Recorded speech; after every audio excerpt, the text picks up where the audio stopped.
New protests have broken out in the U.S. city of St. Louis, where a white former policeman was found not guilty of murdering a black suspect in 2011. Hundreds have marched in the Missouri city for a second day, chanting Black Lives Matter.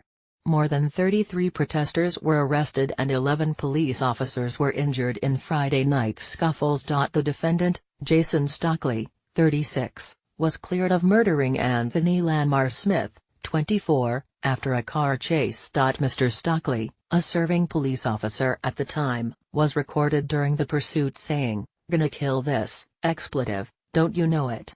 On Saturday evening, police were out in force as demonstrators rallied in St. Louis. Crowds marched through a shopping center in the Des Peres suburb, blocking one major road. So far there have been no reports of violence. Friday's disturbances began in the afternoon as protesters took to the streets after the court verdict. The home of St. Louis Mayor Lyda Grusin suffered considerable damage, police say, as protesters ignored orders to disperse. By late evening police declared the gathering an unlawful assembly.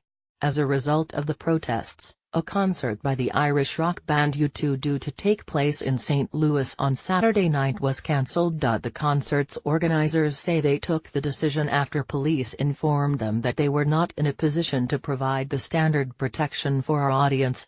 Mr. Smith was a new father and engaged to be married when he was killed on December 20, 2011. Mr. Stockley and his partner said they believed they had observed Mr. Smith engaging in a drug deal outside a restaurant. Police dashcam video and surveillance footage showed Mr. Smith reversing his car into the police vehicle twice during his attempt to drive off.